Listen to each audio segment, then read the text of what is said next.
Greetings. My name is Dr. Richard L. Corda. I'm the State EMS Medical Director here at MIMS. The presentation today is for the base station physicians and nurses who will be interfacing with the EMS providers in the ED and on the Emergency Medical Resources Center radio phones. This is the update on the Maryland Medical Protocols for EMS providers, which will be implemented July 1 of 2016. Let's get into the new changes.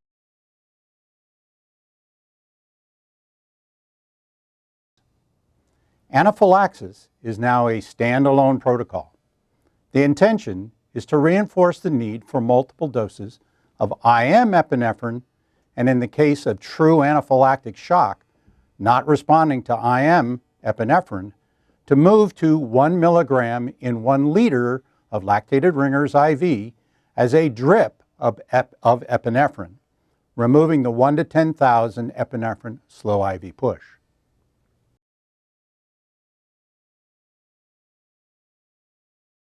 Next is changes in diabetic management.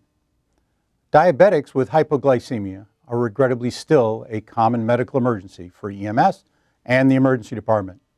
The medical evidence indicates that dextrose 10% solution is an effective and is safer to administer compared to dextrose 50%, which, if it extravasates, can cause tissue necrosis and tends to overshoot the target blood sugar of 100.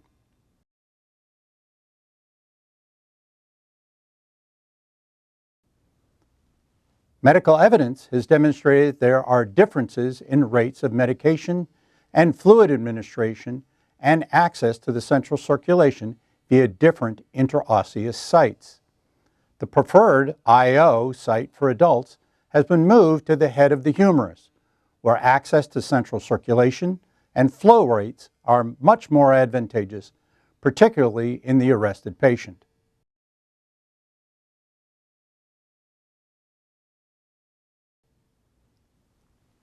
Our next topic is that of the immersion victim. Immersion equates to the old term near drowning. Responding to a call for a drowning child can be a traumatic experience for an EMS provider. MIMS is emphasizing that EMS providers should use caution when assessing the breathing, awake, post-immersion child or adult that is out of the water and may appear to not need medical care from EMS.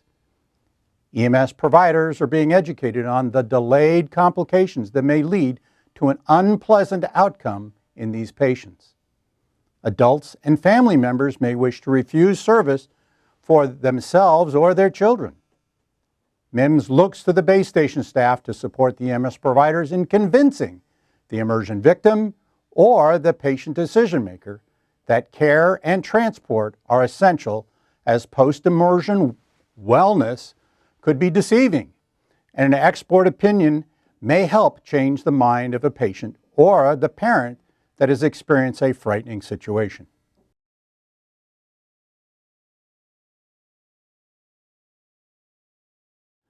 The number of indications for the requirement for medication or procedure authorization by physician medical consultation has been reduced in an effort to allow EMS providers to use their clinical judgment and remain focused on patient care. The medications no longer requires medical consult, and their dosing has been adjusted are the following: adenosine for regular tachycardia dysrhythmias, midazolam for the witnessed active seizing patient.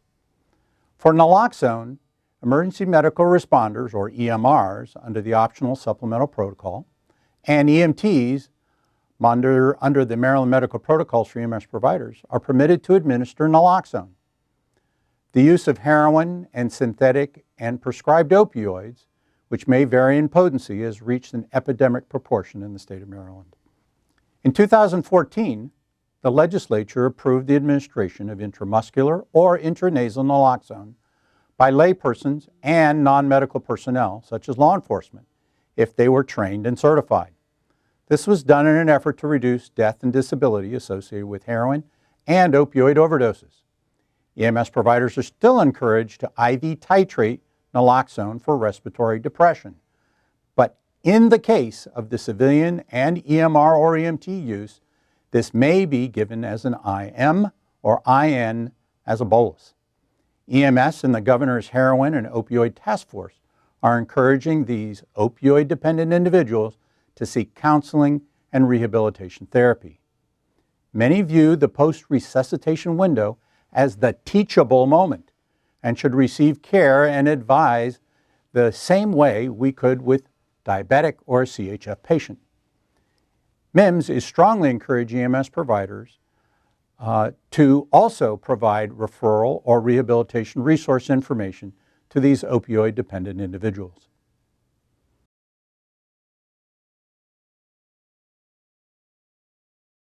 The relief of nausea or vomiting is beneficial to the patient and can help the provider complete the patient assessment. In an effort to increase comfort for the patient, the indications for administration of ondansetron, the routes of administration, and medical consult requirements have all been revised. Previously, the patient would need to present with nausea and vomiting to receive ondansetron. Now, a patient may present with either of the indications in order to receive the medication. A new route of administration, an orally disintegrating tablet or ODT, has been approved. In most cases, the ODT route of administration should be reserved for patients complaining of nausea only and who are not actively vomiting.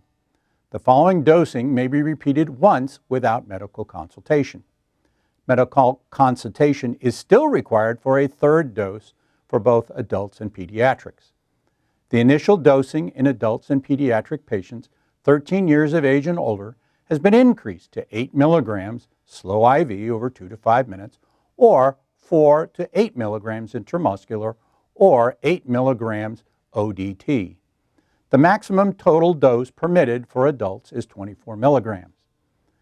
Pediatric patients less than the age of 13 receive 0.1 milligram per kilogram slow IV over 2 to 5 minutes. If no IV is established, the dose of 0.1 milligram per kilogram intramuscular for a maximum single dose of 8 milligrams is allowed. The maximum total dose permitted is 0.3 milligrams per kilogram or 24 milligrams, whichever is lower.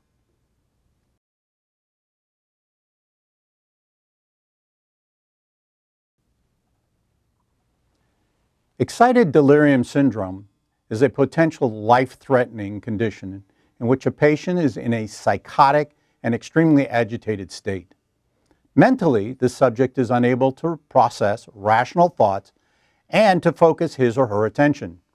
Physically, the patient's body systems are functioning at such a high rate that they begin to shut down and fail. When these two factors occur at the same time, a patient can act erratically enough that he or she becomes a danger to themselves and or to the public. EMS providers must be looking at two areas to identify patients at risk for excited delirium. That is, the history of present illness and the signs and symptoms at presentation. History of present illness often includes ingestion of stimulants or hallucinogens, drug or alcohol withdrawal, psychiatric patient who is off their medications. Signs and symptoms of excited delirium are characterized by a minimum of bizarre and aggressive behavior and one of the above history. The more signs and symptoms the patient exhibits, the more likely that patient is to have excited delirium and higher the risk for complications. These signs and symptoms include tachycardia, hypertension, high body temperature, dilated pupils, incoherent or nonsensical speech, rapid or inconsistent breathing patterns, paranoia, skin changes including hot and dry skin or profuse sweating, shivering, inappropriate removal of clothing, and these patients often present after receiving multiple taser shots or less than lethal energy by law enforcement. Law enforcement will often be involved and may have conducted electrical weapons to restrain the patient. These patients often will require physical and chemical restraint. Patients who have received multiple rounds of energy from a conducted electrical weapon, such as a taser, and are displaying signs of excited delirium are at heightened risk for sudden cardiac death. These patients should be treated with benzodiazepines and closely monitored for any evidence of hemodynamic instability, or collapse. This type of patient will be managed by ALS providers who will initiate fluid resuscitation at a rate of 20 mL per kilogram when patient exhibits tachycardia and/or hyperthermia. The sedative hypnotic midazolam could be administered in 2 milligram increments and may be repeated twice to a total of 6 milligrams. Midazolam can also be administered intranasally at 2 milligrams per nair. If IV, IO, and IN are not available, then 5 milligrams IM is approved. Additional doses will require medical consultation by you, the base station physician. For pediatric midazolam dosing, it will be 0.1 milligrams per kilogram up to 2 milligram increments.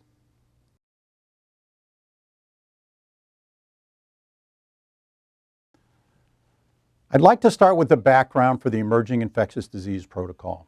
The Center for Disease Control and Prevention and the Maryland Department of Health and Mental Hygiene are moving to 3 levels of hospital recognition for management of persons under investigation, or PUIs, for an emerging infectious disease. Every emergency department is first viewed as a frontline hospital capable of placing a patient in an aerosol and/or droplet isolation, but not able to run all the essential diagnostic tests for a PUI.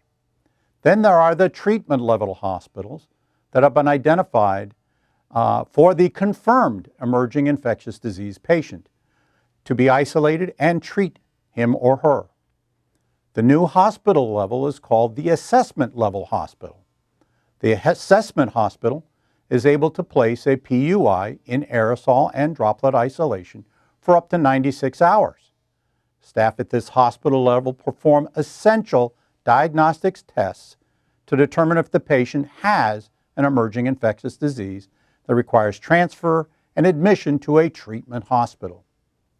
So how are you expected to know which patient has an emerging infectious disease? An emerging infectious disease is any infectious disease for which incidence in humans has increased in the past 2 decades or threatens to increase in the near future.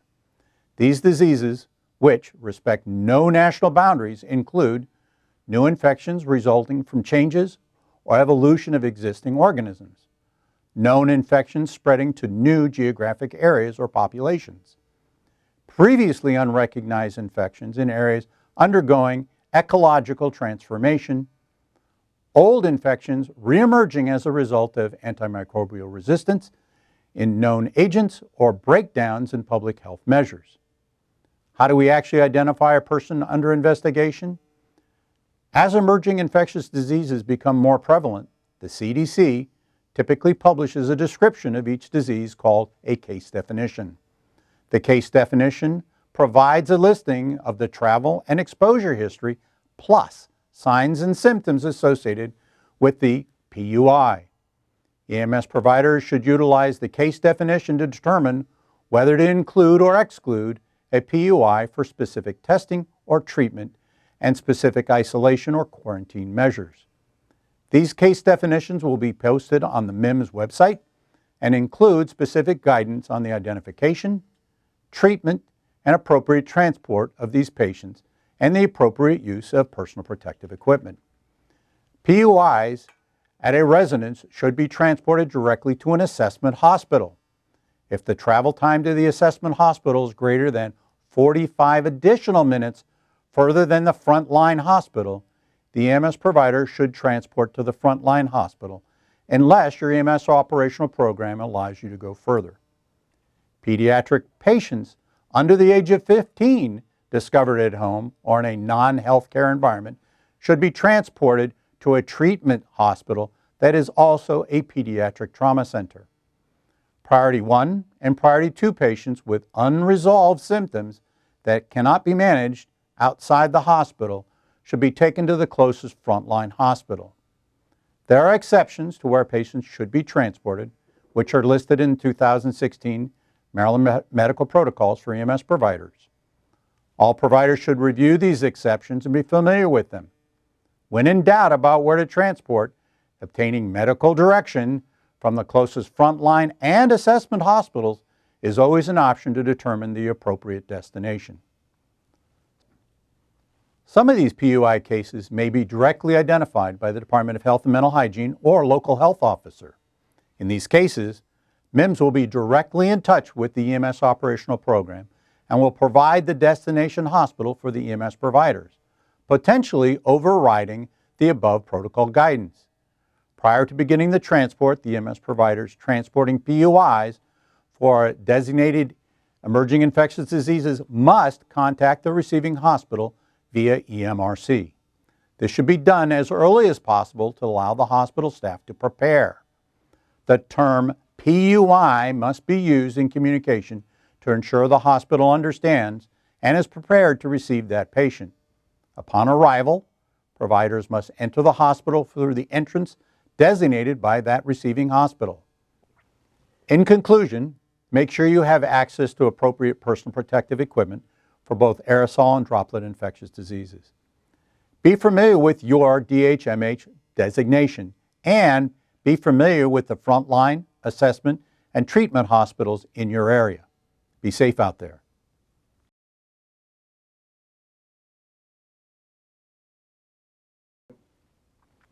Focus of the next section is on high-performance pit crew CPR.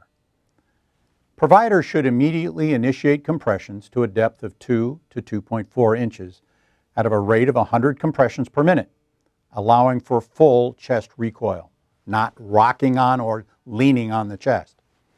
Rotating chest compressors every 2 minutes and following shocks to immediately return to compressions and not wait for rhythm or pulse check. Howard County EMS has nearly tripled their return to spontaneous circulation rate with significant improvement of discharge alive and cerebral performance category of 1 or 2. This technique is recommended by the October 2015 AHA ECC guidelines and is also applicable for emergency department resuscitation. Lidocaine has been replaced by amiodarone 300 milligrams push as the drug of choice for pulseless ventricular tachycardia and ventricular fibrillation. In the case of pulse-present ventricular tachycardia, in the non-shocky nor severely symptomatic patient where cardioversion is indicated, amiodarone is recommended dosing at 150 milligram drip over 10 minutes. Both indications allow for a repeat dosing without medical consultation. For the pediatric patient, pulse-present ventricular tachycardia, non-shocky nor severely symptomatic patient where cardioversion is indicated, amiodarone is recommended a dosing of 5 milligrams per kilogram drip over 10 minutes and requires medical consultation, ideally from a pediatric base station to administer. Please also note that PVCs are no longer a source of treatment for EMS only. Sustained ventricular tachycardia warrants amiodarone administration. Yes, this is long overdue. For return to spontaneous circulation with a perfusing sinus rhythm, amiodarone drip may be added if not initially administered during resuscitation, followed by neuroprotective hypothermia using cold packs if the patient meets criteria. Transport to the nearest cardiac intervention center, as long as it's not greater than 30 additional minutes, is the recommended standard of care.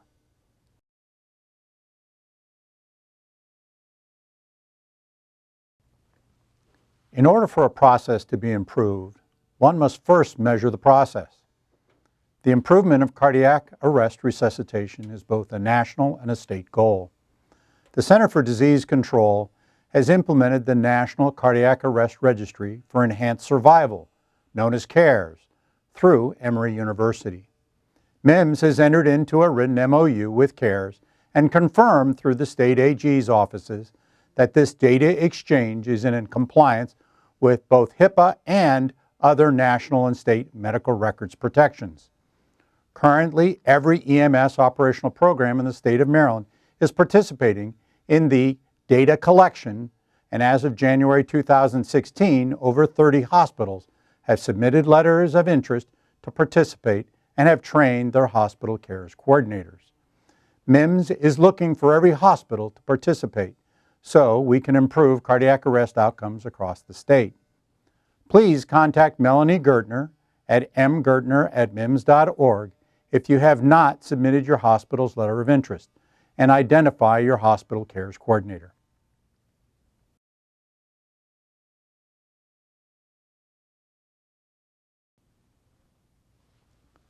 Let's begin by answering why sepsis should be important to pre-hospital providers.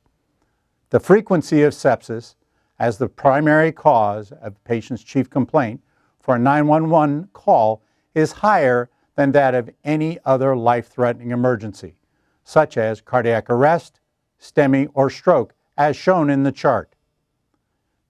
Patients presenting with severe sepsis or septic shock also have higher mortality rates than patients suffering from STEMI, stroke, or even serious trauma.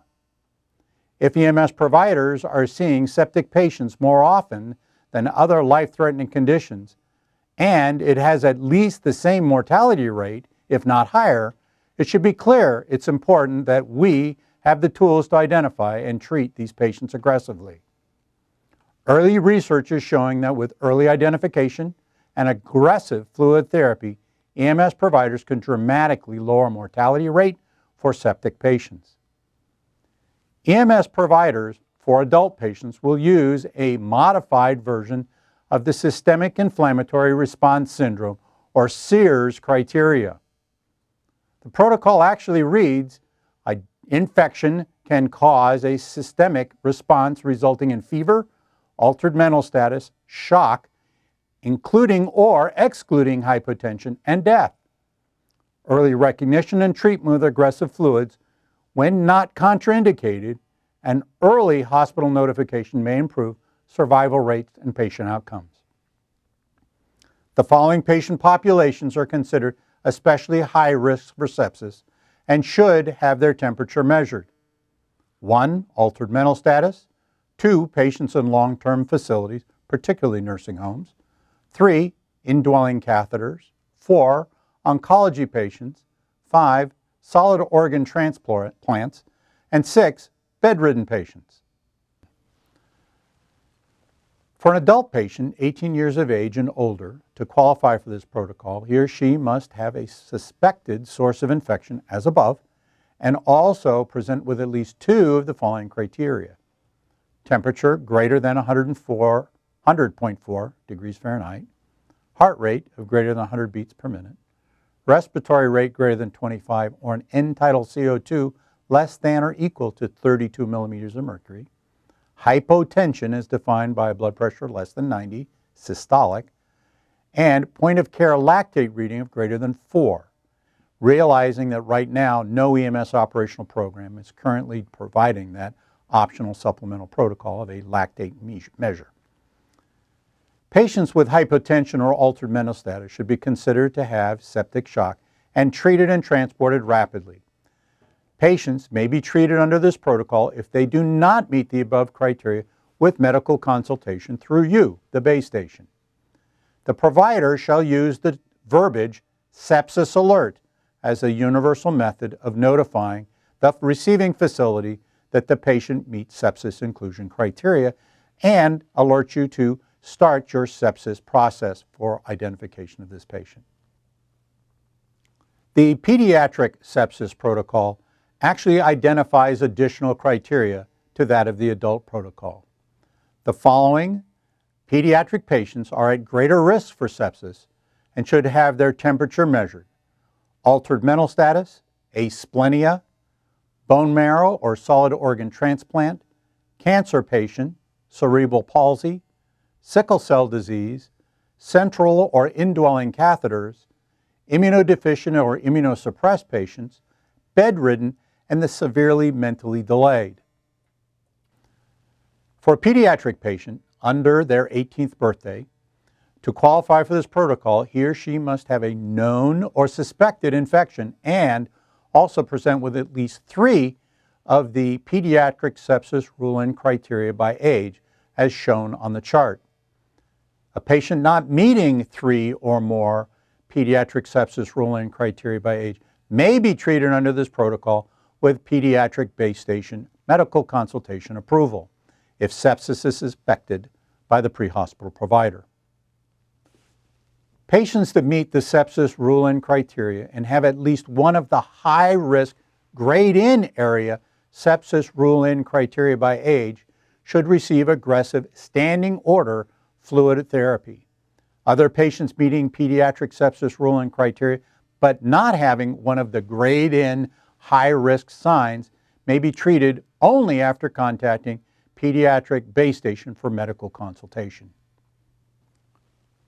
The treatment for both adult and pediatric sepsis patients includes the focus on fluid resuscitation of 20 mL per kilogram up to 2 liters for adults and up to 60 mL per kilogram for pediatric patients of lactated ringers over 5 to 20 minutes during resuscitation. For volume-sensitive patients, 10 mL per kilogram single bolus, max to 250 mL, of lactated ringers over 5 to 20 minutes. For third boluses or addition of a pressor such as dopamine, medical consultation is required.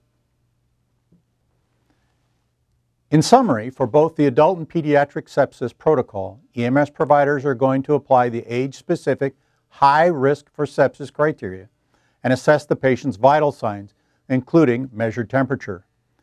Based on meeting these threshold inclusion criteria, they're going to initiate aggressive fluid resuscitation and notify the receiving facility that they have a sepsis alert patient.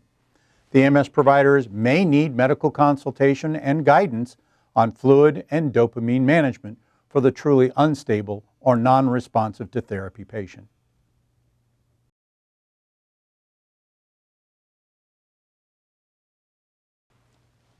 Time-critical identification of stroke patients and the severity of their lesion are essential items for quality patient care and optimal recovery.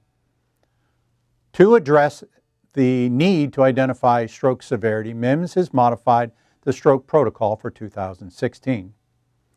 As you know, the current protocol highlights the Cincinnati Pre-Hospital Stroke Scale as a tool to assess if a patient may be having a stroke. The Cincinnati scale is a highly sensitive stroke scale tool which will remain as the first assessment tool for identifying a patient with a possible stroke. Cincinnati scale tests 3 areas for neurologic deficit: pronator drift, facial droop, and speech difficulty repeating a simple sentence. Any new positive finding indicates the patient has sustained a stroke. The Cincinnati Stroke Scale does not provide a standard severity assessment, so Maryland is adopting the Los Angeles Motor Scale, or LAMS scale. The LAMS Stroke Score is a validated scale that was designed for both EMS and emergency department use to identify persistent large vessel occlusion. Using the LAMS scale, a score of 4 or greater demonstrated a sensitivity of 81% and a specificity of 89% with overall accuracy of 85% for detecting large vessel occlusion. Patients who have a LAMS of 4 or greater are 7 times more likely to have a large vessel occlusion. This addition of the LAMS severity scale also brings Maryland into alignment with the proposed COMPASS National EMS Performance Benchmark, once again putting Maryland on the cutting edge of patient care. Interesting, recent literature has demonstrated the benefit of endovascular therapy in a certain subset of patients with severe strokes affecting the anterior circulation of the brain. The endovascular therapy include clot-directed intra-arterial thrombolytic therapy, which differs from systemic intravascular TPA, and clot retrieval with wired device and placement of a vascular stent, similar to treatment for an acute myocardial infarction. The challenge is to identify those patients who will most benefit from endovascular therapies because less than a handful of stroke centers may be capable of 24/7 endovascular therapy today in Maryland. The purpose of this addition to the stroke assessment process is to assist EMS providers in identification of these patients. While the Cincinnati Stroke Scale has a high sensitivity for identifying any patient with a stroke, it does not have high specificity for identifying patients with large vessel strokes needing endovascular therapy. Therefore, providers will now use the LAMS scale to assist with identifying of large vessel strokes after a patient has ruled in with the Cincinnati Stroke Scale. At this time, the protocol does not direct EMS providers to transport stroke patients with concern for large vessel strokes to any endovascular capable centers. So finally, the Cincinnati Stroke Scale Assessment and LAMS is not 100% sensitive and specific for stroke. EMS providers are reminded that it's important to remember that a patient with posterior circulation stroke may only present with dizziness or blurred vision. Therefore, if the EMS provider delivers a report with a sudden onset of single eye loss of vision, blurred vision, or dizziness, consider recommending that these patients be transported to a primary stroke center.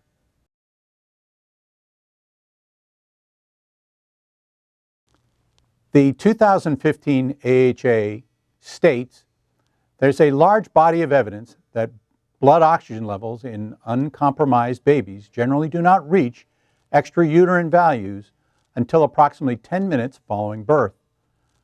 Oxyhemoglobin saturation may normally remain in the 70 to 80% range for several minutes following birth, thus resulting in the appearance of cyanosis during that time. Other studies have shown that clinical assessment of skin color is a very poor indicator of oxyhemoglobin saturation during the immediate neonatal period, and that lack of cyanosis appears to be a very poor indicator of the state of oxygenation of an uncompromised baby following birth. 2 meta-analyses of several randomized controlled trials comparing neonatal resuscitation initiated with room air versus 100% oxygen showed increased survival when resuscitation was initiated with air. There are no studies in term infants comparing outcomes when resuscitations are initiated with different concentrations of oxygen other than 100% or room air. In the absence of studies comparing outcomes of neonatal resuscitation initiated with other oxygen concentrations or targeted at various oxyhemoglobin saturations, it is recommended that the goal in babies being resuscitated at birth, whether born at term or preterm, should be to oxygen saturation value in the interquartile range of preductal saturations measured in healthy term babies following vaginal birth at sea level.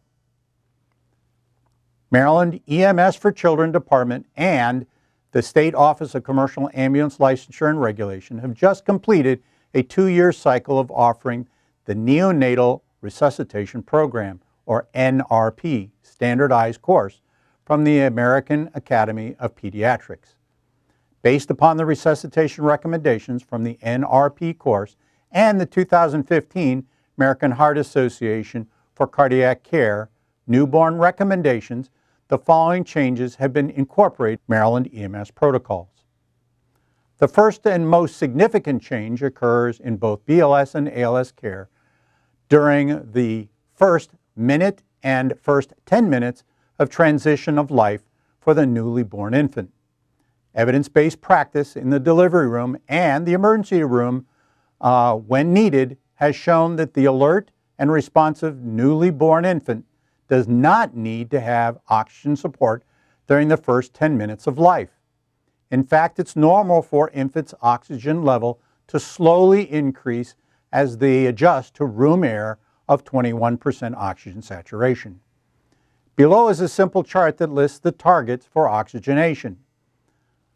Target SpO2 after birth. 1 minute is between 60 and 65. 3 minutes is 70 and 75. 5 minutes is between 80 and 85.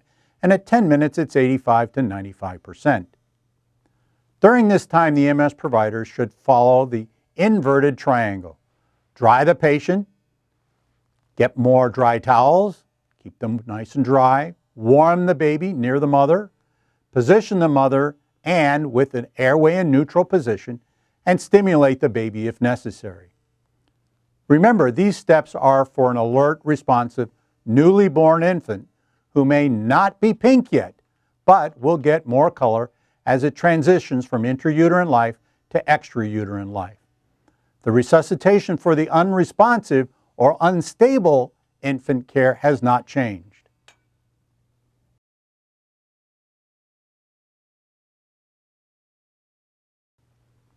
The Maryland Medical Protocols for EMS providers over the last 20 years has accrued a significant variation in ages for treatment and interventions. The Pediatric Emergency Medical Advisory Committee this year reviewed the entire protocol and consolidated the pediatric age categories into 8 developmental and therapeutic intervention categories.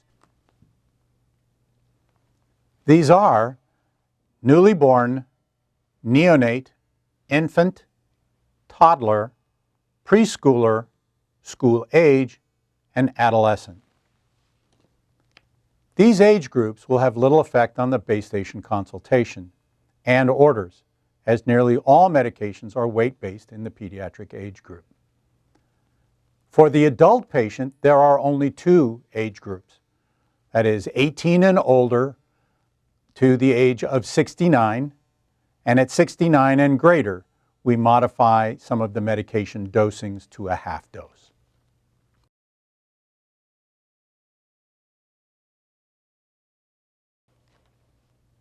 An important area for hospitals are eMeds and the hospital dashboard. The statewide eMeds Steering Committee has been actively engaged in addressing hospital concerns related to the eMeds-related processes, the required handoff information, and the downloaded EMS electronic patient care report to be placed in the hospital medical records.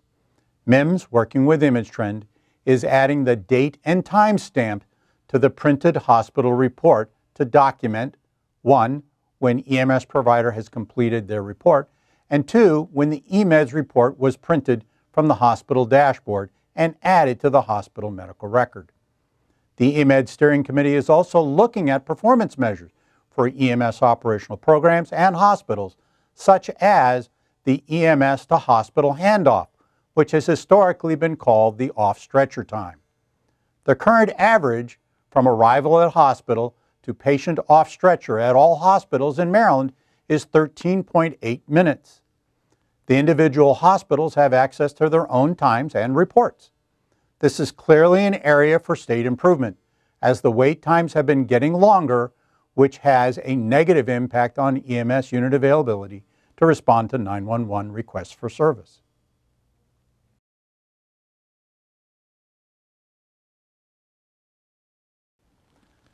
Over the past 5 years, the Department of Homeland Security Blue Campaign has become a national leader in anti-trafficking training, creating and delivering high-quality human trafficking training across the country for federal, state, local, tribal, territorial, and campus law enforcement.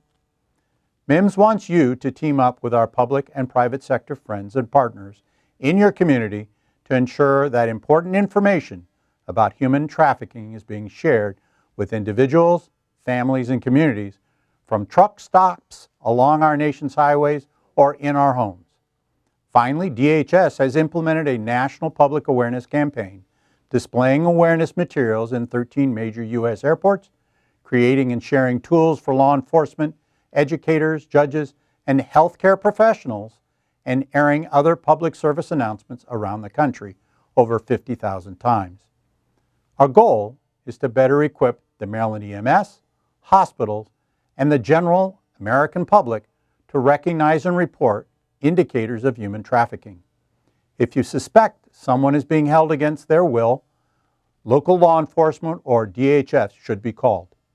This aligns with the See Something, Say Something National Action Statement. The following video is directly from the Department of Homeland Security.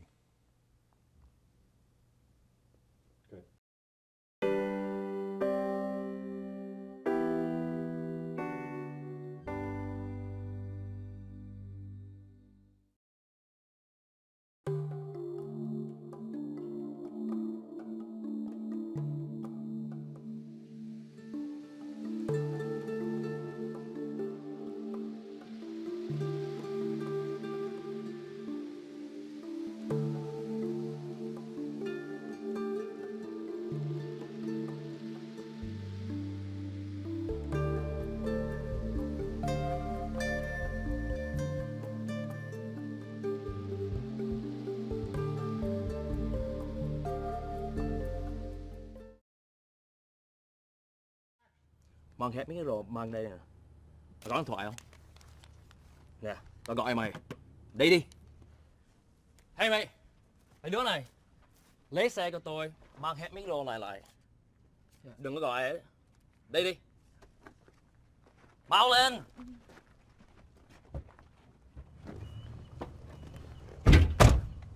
Nè, mày lo cái vụ này đi. Đừng có gọi ai hết á. Mà không có nhanh là tao giết cả nhà mày á. Nè. Đi đi.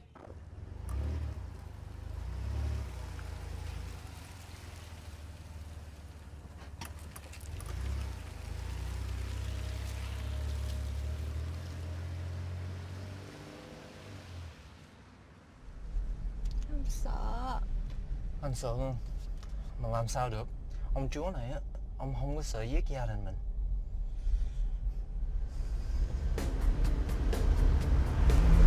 Courtney, what are you doing? You're driving like an idiot. You want to get to the movie, don't you?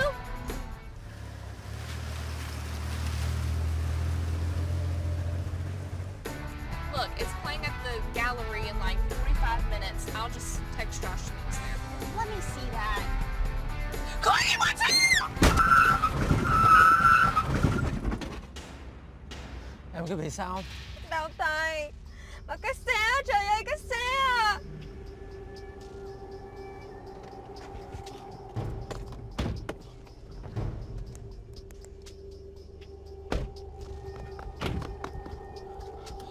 Courtney.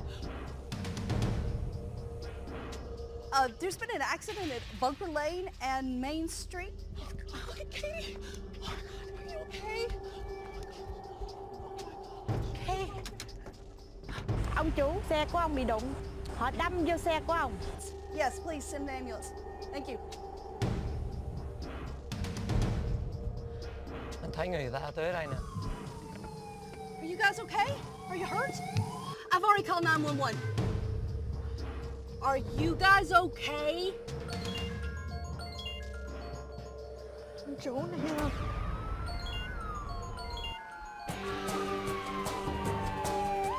Okay, ma'am, can I ask you to step back by Sure, your car now? sure. We're going to take this. Okay. Just stay behind your car. Thank you.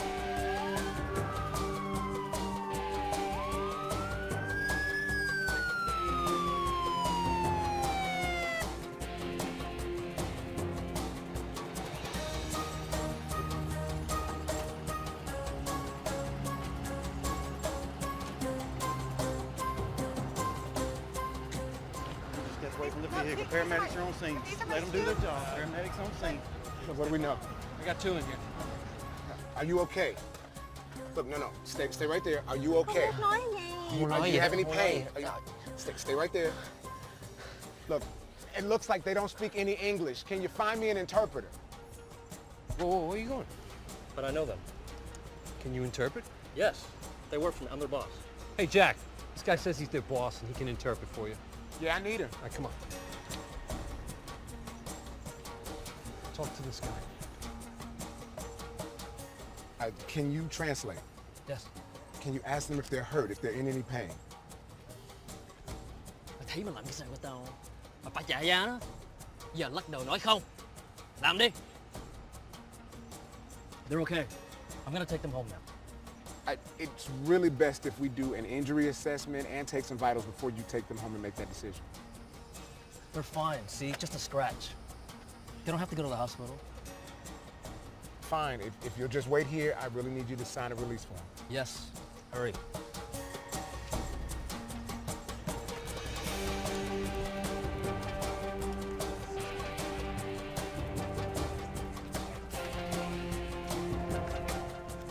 Frank, I need you to witness this refusal of aid. Yeah, sure. So they don't want help.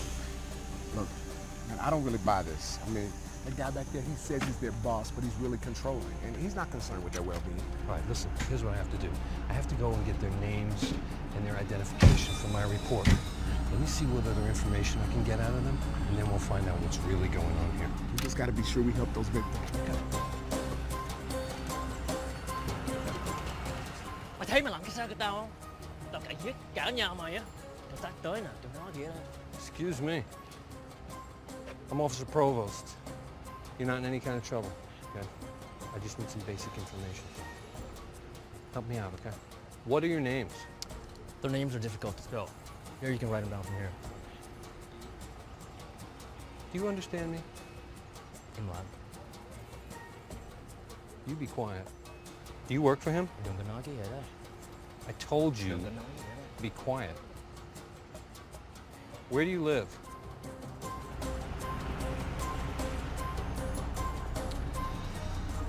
No luck. I wasn't able to get one more thing out of him. You know, something is just not right.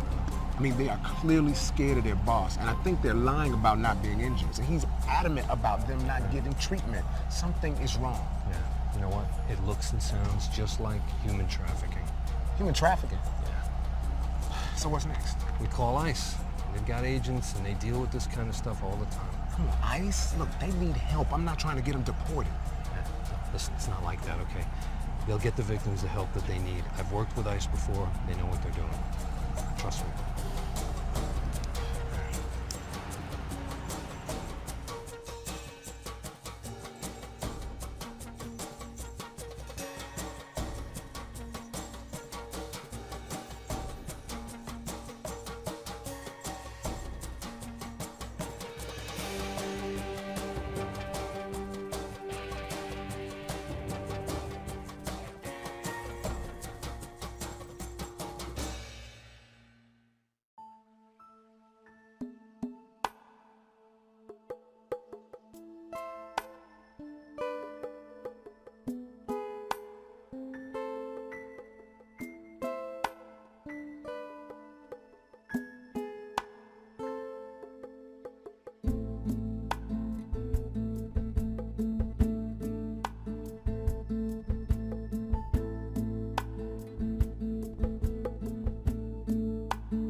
In summary, I want to thank you very much for reviewing this base station update for the 2016 Maryland Medical Protocols for EMS Providers update.